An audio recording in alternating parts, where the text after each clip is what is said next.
গুৱাহাটীৰ কৃত্ৰিম বানপানীক লৈ ই সামাজিক মাধ্যমে এই সমস্যাটো সমাধান কৰিব নোৱাৰে। ই বহুত ডাঙৰ সমস্যা। গুৱাহাটী ফুট হিল, মেঘালয় আৰু পাহাৰবিলাকে ইয়াক আগুৰি আছে। যদি ভীষণ বৰষুণ দিয়ে, পাহাৰৰ পৰা পানী নামি আহিব আৰু সেই পানীটো নিষ্কাশনৰ কাৰণে গুৱাহাটীত নলা নৰ্দমা নাই। সাধাৰণ বৰষুণৰ পানীটো উলিয়াব পৰা যায়।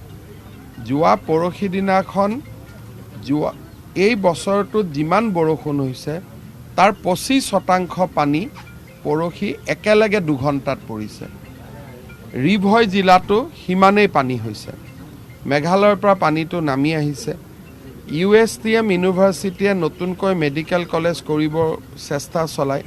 তেওঁলোকে মেঘালয় পাহাৰ বহুত কাটিছে, গতিকে পানীয়ে এটা বাধাহীনভাৱে ফ্ল' পাইছে আৰু সেই পানীটো হোল্ড কৰাৰ গুৱাহাটীত ক্ষমতা নাই। কাৰণ গুৱাহাটীত বিল্ডিং ঘৰ যিমান হৈ গৈছে এতিয়াতো কাৰো বিল্ডিং ভাঙি আমি ড্ৰেইন বনাব নোৱাৰোঁ। গতিকে ই এটা সমস্যা। যেতিয়ালৈকে কিবা বৈজ্ঞানিক সমাধান নোলায়, মানুহক গালি গালাজ কৰি ইয়াৰ সমাধান নোলাব। এইটো হৈছে এটা বাস্তৱ সমস্যা আৰু এই বাস্তৱ সমস্যাটোৰ সমাধান সামাজিক মাধ্যমক ইজনক গালি পাৰি সিজনক গালি পাৰি নহ'ব। বৰঞ্চ যিকেইজনে কাম কৰি আছে, কালি 2 ঘণ্টা 3 ঘণ্টাত পানী ওলাই গৈছে, সেই কাম কৰা মানুহখিনিক প্ৰেৰণা দিলেহে তেওঁলোকে আৰু ভৱিষ্যতে কিবা এটা নতুন চিন্তা কৰিব।